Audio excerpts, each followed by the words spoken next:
Hello, hello. I'm really excited today because I'm talking to a real life Melissa. So Melisa Keenan is the CEO of a publishing company called Publishing, and she wants to talk about her book, Sacred Silver Linings. And the reason why I was very excited is because it has a structure very similar to how the ancient Greek priestesses of long ago worked. So I'm excited to ask Melissa to talk to us about it. How are you? Oh, I'm so good. Thank you so much for doing this. Honestly, this is so exciting to me. You're such a bee expert and I have felt this constant spiritual nudges from the bees. And so when you were excited when I came to you and talked to you about this conversation, I was like, oh, this is so perfect. This is like when the stars align. It is exciting for me because obviously when you write a book, I'm sure you know this, you go into this like internal world where nobody else really exists, and it becomes this huge thing where reality is completely different to everybody else's. And for about, well, it took 4 years to write the book, but for 2 years of that, I was as if I was in ancient Greece. And so for somebody to come and say they're doing something similar is unbelievably exciting to me. So tell people, first of all, the pretty area that you're sitting in front of, garden in Nevada, correct? Yes. Yeah, so tell us a bit about your background. Oh, my background that is right behind me. And your background. And me. Yeah, actually, I thought this is too appropriate to come out here, and this is where I come out and watch the bees right now because red hot pokers, they're always in the red hot pokers, and it's so fun because they have, red hot pokers, if you look real close at them, they have hundreds of teeny tiny little flowers, and the bees just climb right in and disappear. It's so cool how they do that. So but anyway, my other background, and you also may hear in my background, I have goats and chickens, so my rooster will go off a couple times here. Zoom might filter that out, we'll see. But my other background is I have been an intimacy coach for the last 5 years, and only in the last 6 weeks have I stepped in as the CEO of Alma Publishing. And I love supporting women, particularly, to bring forward what is within to the outside. That is my biggest passion. And so when this opportunity arose with the publishing company, it wasn't something that I knew that I wanted. I actually had never considered it. But when it came up, I knew it was the right next step because it was like, this fits so perfectly with the work that I've already been doing, helping women bring forward their innermost self. And I feel really passionate about it because this is such a time where we have such a privilege. I know personally, I felt that very strongly in my own lineage. Like, it's time for it's more than just a privilege. Actually, to me, it feels like a duty to show up, to shine, to radiate, to activate my gifts because I have permission to, and my life won't be in danger if I do those things like it was for my ancestors and those who came before me. So that's a bit of my background. So to share a bit, because I haven't told you this, I always like to, so to everybody who's watching, to give a bit of secret away, I never really say what I'm going to say to people. So the first time that you messaged me, I was so excited because I came across and I was like, an intimacy coach. So that is a different type of Melissa. So there were so many different types of Melissa priestesses who serve different goddesses. And normally, sort of my lineage, if you like, that I work with is the lineage of Demeter Core, who was the goddess of agriculture. She was definitely the honeybee in terms of, pollination and all of that stuff. But also, I am very much the archetypal mother. But when I was working with the different other lineages, I really kind of came stuck when it was the Aphrodite Melissae. So Aphrodite at Eryx, which is in Sicily. Her priestesses were called Melissae, and it was said that they fed the goddess with honeycomb because that was her fetish. And these were sexual priestesses who initiated, I do love it. So initiated sailors, but initiated seamen as they climbed the rocks. Then they actually had this enormous temple, which is still there now. So they soared for 1,700 meters, just like the drones do. The male bee soared to the queen. And it's so exciting to meet somebody from really a different house of lineage, because I'm not very good at that bit. So as you say, this intimacy thing is very, very different to how it has been for women in the past. And not only have women been oppressed, but of course that has made us oppress our ways of doing things. So I would love to talk about that kind of work. Yes, I define intimacy as intimacy, and so it's all levels of that. Like, of course, it's the sexual fullest expression of ourselves, but it's also like our emotional fullest expression, and mental and spiritual. It's every level of us. And I have loved learning about ancient sexual like priestesses and practices and things, because although I am very like monogamous and very committed to my husband, and we don't invite other people into our relationship, or there's none of that, I love learning from these things, because I think like, what did these women embody that we have lost over all these years? Like, how did they tap into these places in themselves where they felt so sexually liberated and so connected to pleasure? And pleasure has been a really big teacher for me, because I grew up Christian, and I still consider myself very Christian. I love Jesus, but some of the culture of Christianity is very suppressive to all of this. And as I like allowed myself to be guided to this pleasure practice and following what brings me pleasure, I found God like every step of the way. It was like, oh, I thought I was supposed to like, beat myself with 20 lashes every step of the way and be suffering. And really, it was like, no, joy is the path. Pleasure is the path. And there's a difference, I think, between superficial pleasure, or things that only bring us pleasure for a while and then tremendous pain, after that. That's not really real pleasure, right? But those things that bring us true pleasure, it's like such a glorious path.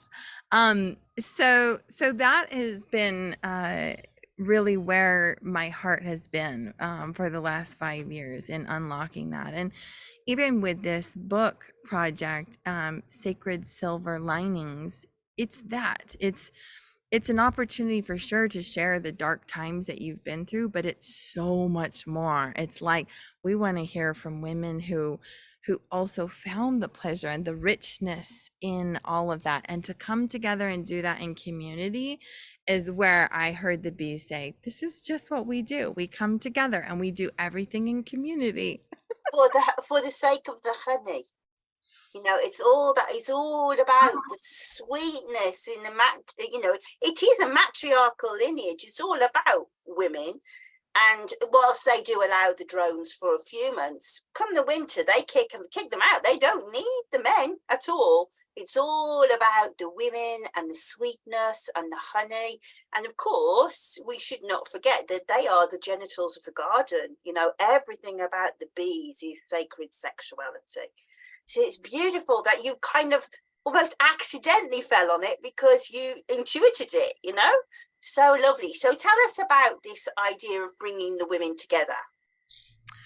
Oh, well, that's also a sacred ancient practice that has been lost over time. And as I felt into the energy of this book, I was kind of like, to me, a book has almost a spirit, if you will. It's like it's got its own energy, and it's right now it's going through the nurturing and maturation and preparation for birth.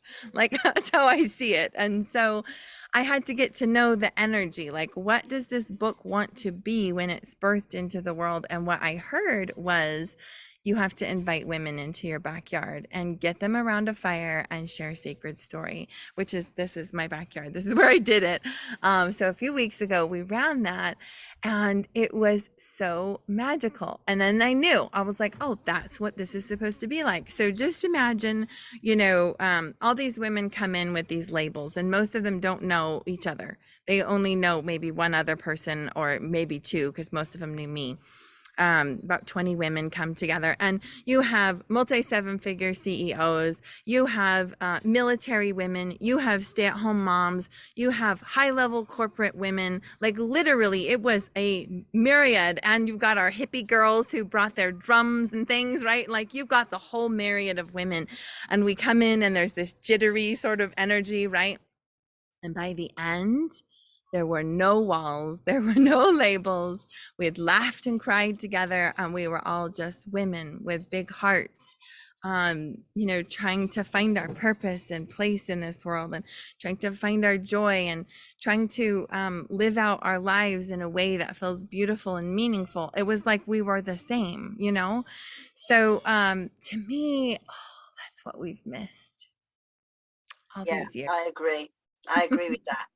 And so when I was writing about the Melissa, obviously the priestess is working ritual, but there's also huge community rituals.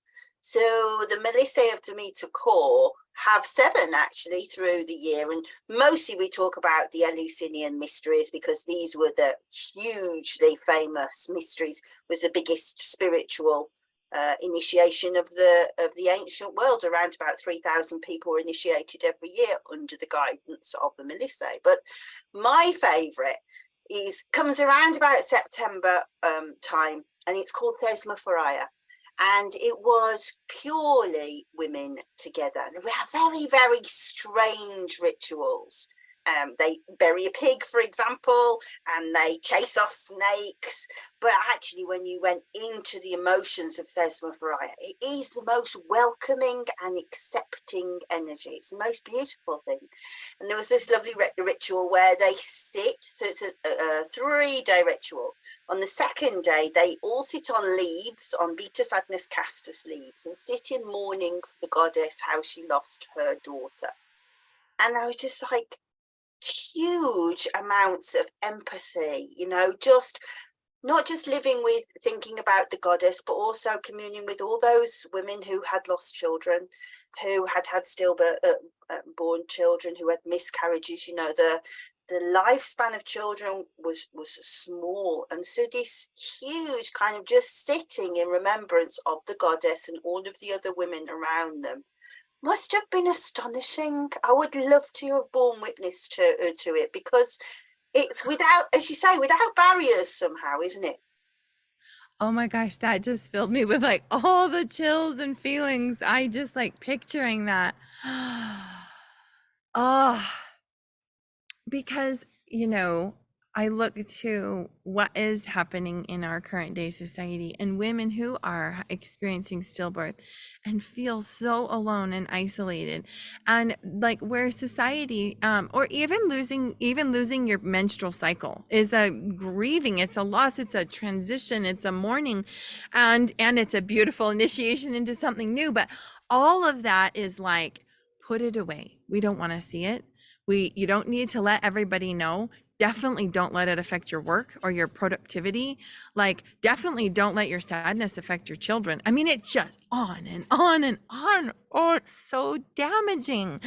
And I know women's hearts are waking up to like, wait, I don't think I have to do it that way. Like, I think I could share. And it feels so delicious, but so terrifying that sometimes we feel like I can't possibly, or if I go to share, it'll be too clumsy, or I'm not skilled enough, or I don't know what to say, or it doesn't matter. Because what matters is when you come from your heart, and we feel it. Other people feel it.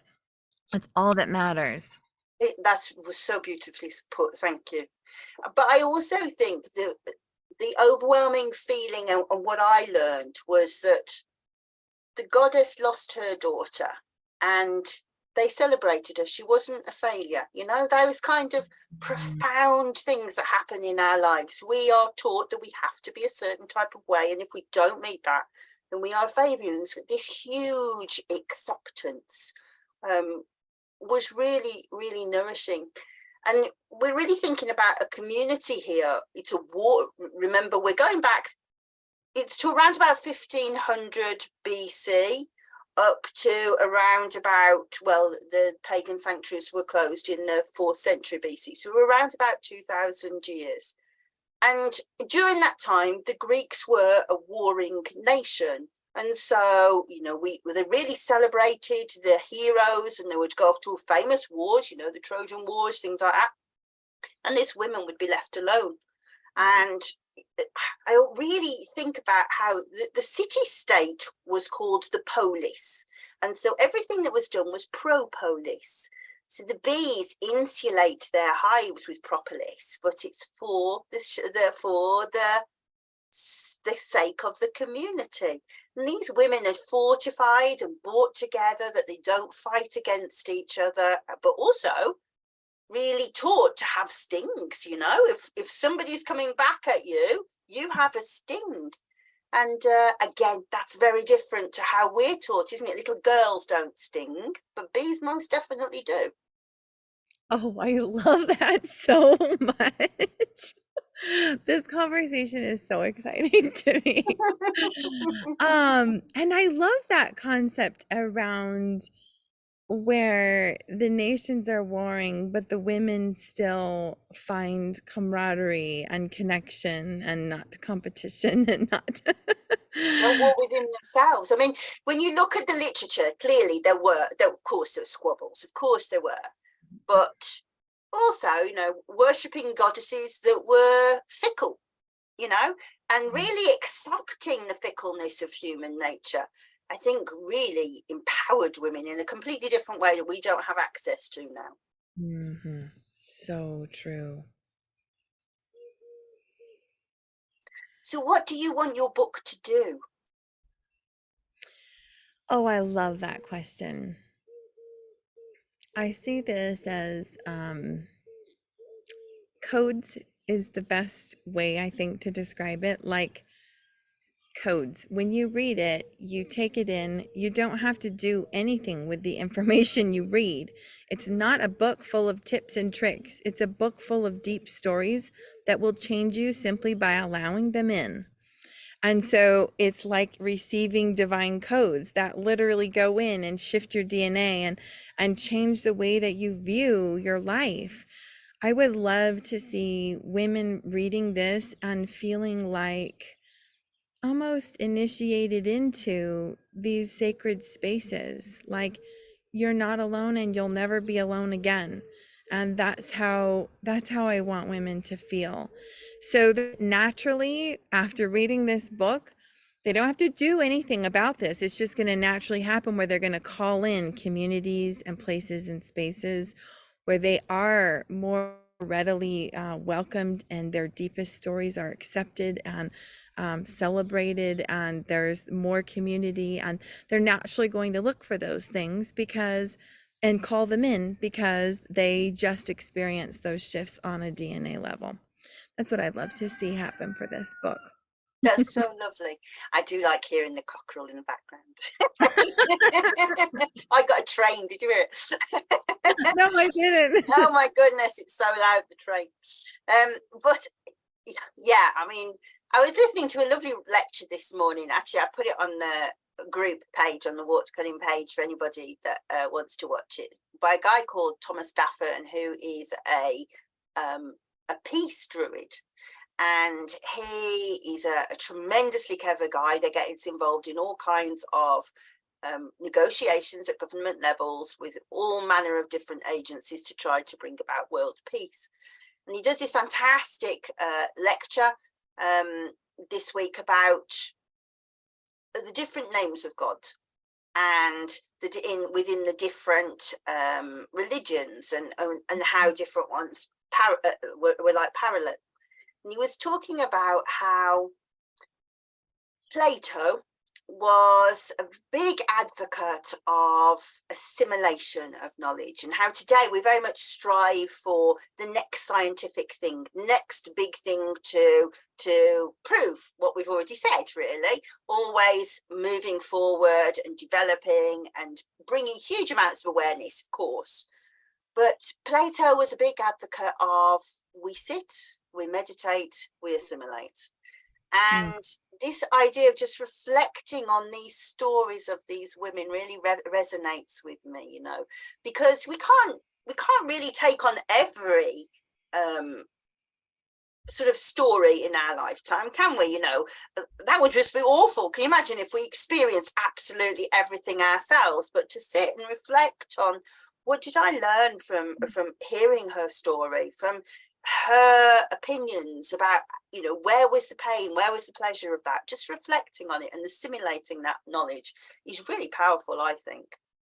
Yes, I feel that as well. Yes.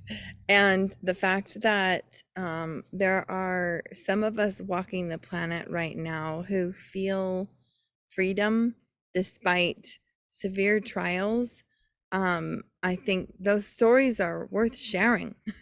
You know, those stories are um, worth receiving. And and two, what's funny is the universe kind of punks the authors, you know, because you think you're coming in to share this story and whatever, and really you're walking the journey at the next level as you go through the process of writing. And maybe you've experienced this too, Elizabeth, but when you're sharing something from your soul, there's no research to be done. There's no preparation. There's no, it's literally a process of going inward, of going into Melissae and just bringing forward what's there. And so it's and so just the writing of it is a transformation. So certainly the reading of it is a transformation. Yeah, I agree. You know, I always, when I'm talking to people about understanding medical astrology around Mercury, I always talk about that, like how the idea exists in one form, but actually bringing it into the world, into physical form of writing it down, is a real strange state of mind, isn't it? And there is a change of state, and it does transform you. And you have to see it with a different set of eyes, and sometimes that's painful, but often it's very cathartic and very healing. Yeah. Yes, very healing. So what happens next with the book? Well, there's this other aspect where this feels so much like bee energy, which is the concept that this is also a great business strategy. It is a great marketing strategy, for lack of better term, to use the term that we use, right? Like, it is because it calls in community. So oftentimes, and women don't have to be entrepreneurs or business owners or anything to be an author in this book, but oftentimes we will have entrepreneurs and service-based business owners and these kinds of things who will come in, share their story, and the great benefit is that you're no longer doing your business alone either. Which we all as women, we carry this, like, I gotta do it alone, I gotta prove, I gotta build my empire all on my own.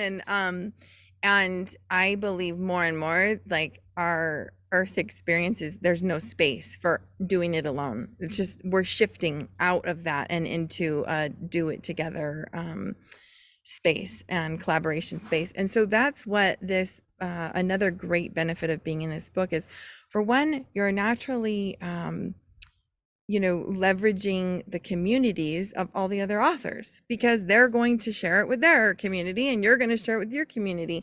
But we also heavily emphasize and teach ways to do that at an even deeper level. So the first collaboration book project that I was ever in was very similar energy. It was called Younger Self Letters, and I, definitely it was a beautiful process of writing a letter to your younger self and all of that. And all of the authors were business owners, and some of the authors from that project became my closest friends, as well as my closest business referral partners and power partners, who, like, I know their work intimately, they know my work intimately well enough that I'm willing to say to a client, like, I know someone that needs this particular piece that does it better, like, they do it better than I do it. And so I'm going to refer even my precious client, like, and vice versa.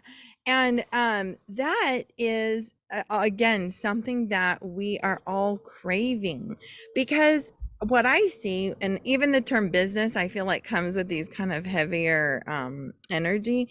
But what is a business? It's this opportunity to bring forward whatever your gifts are to the planet, and for you to extend yourself beyond just the walls of your own home and make a difference in your world, in your community.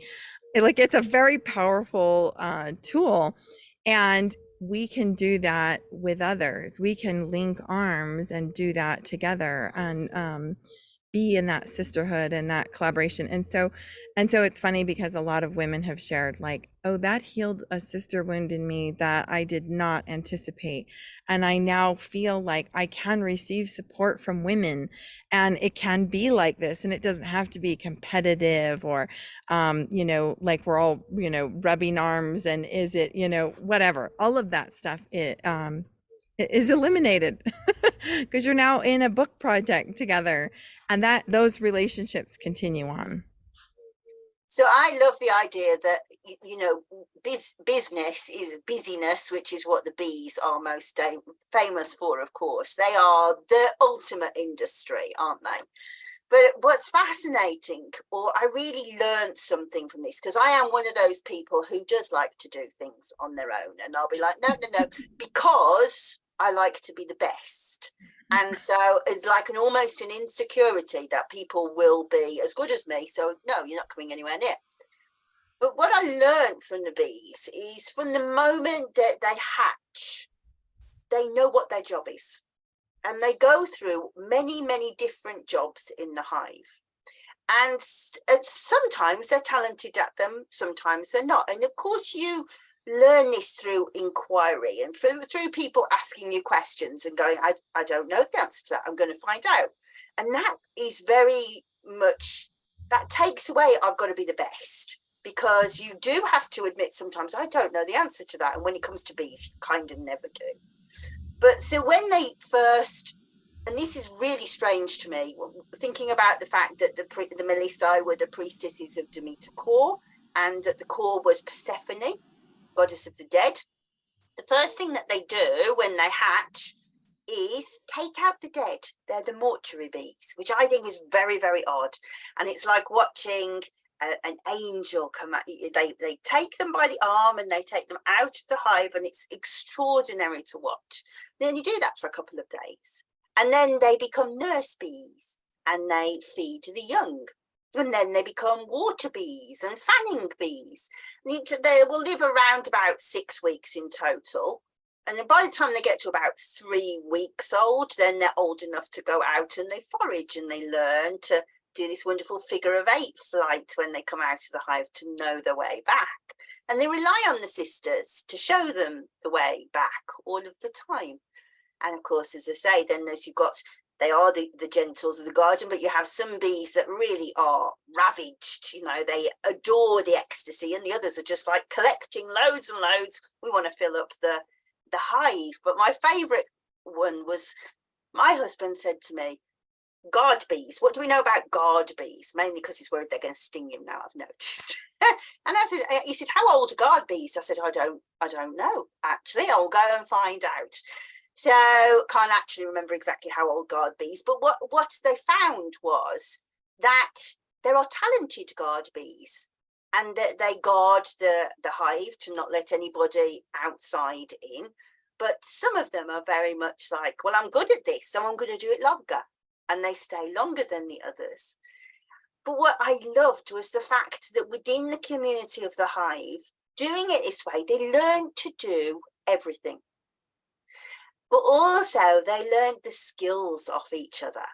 And I think that when you are working in community, when you're talking, and I think back to those really ancient priestesses, they knew what everybody's skills were. They knew each other well to know that we need her to do that, or no, don't leave her to do that, she's not very good at that.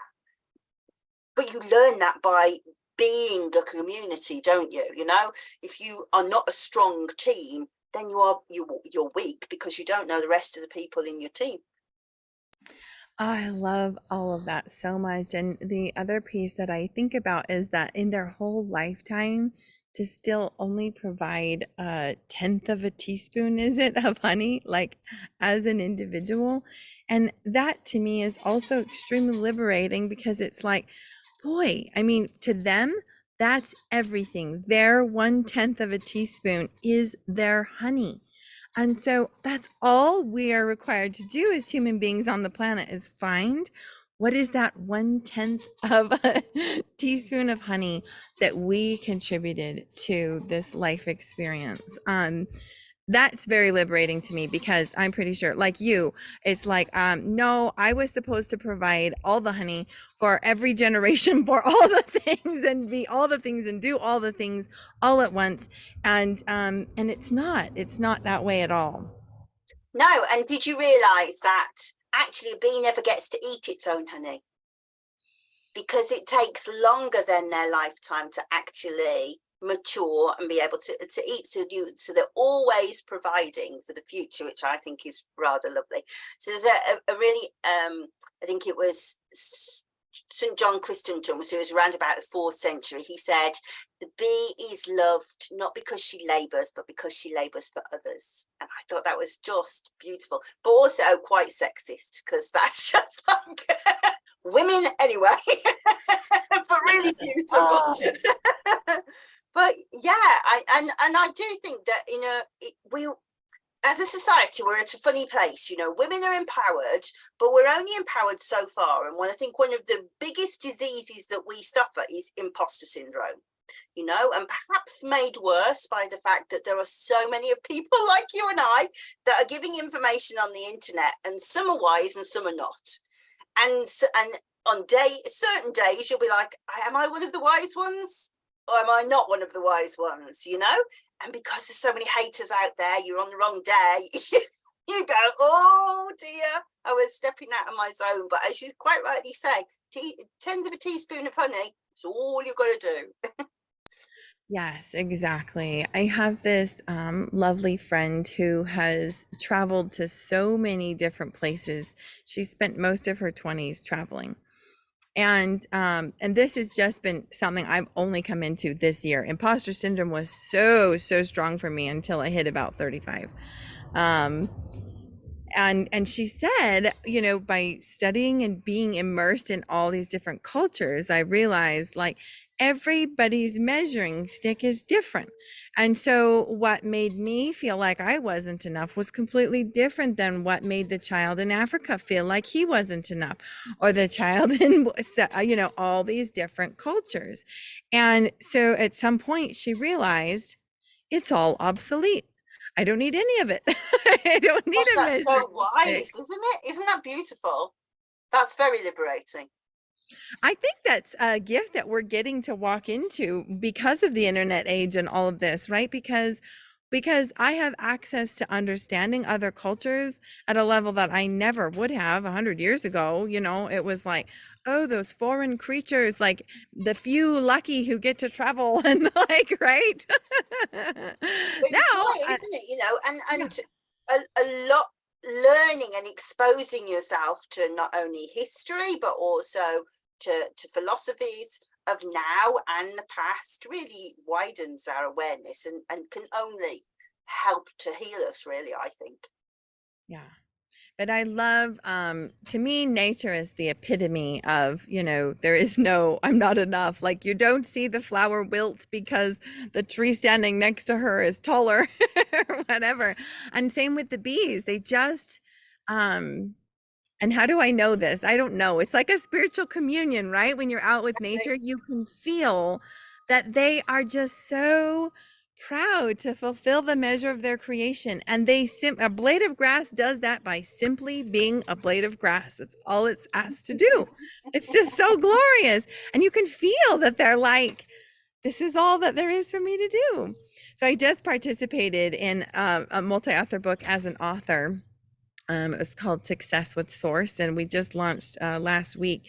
And I actually wrote all about that, about my communing with nature and what I've learned from my communing with nature, because it's so profound to me when you just sit and be with nature, what it shows you about life and about our experience. It's just incredible. It is. And I have to say, you know, when I was trying to understand all of this and understand what these priestesses were, I would go and I would never ask the question. So I would go into my class and I'd be like, listen, listen, listen, intuit, intuit, intuit, and come out. And my husband would go, how was it? I go, still don't know. Still don't know what they were doing.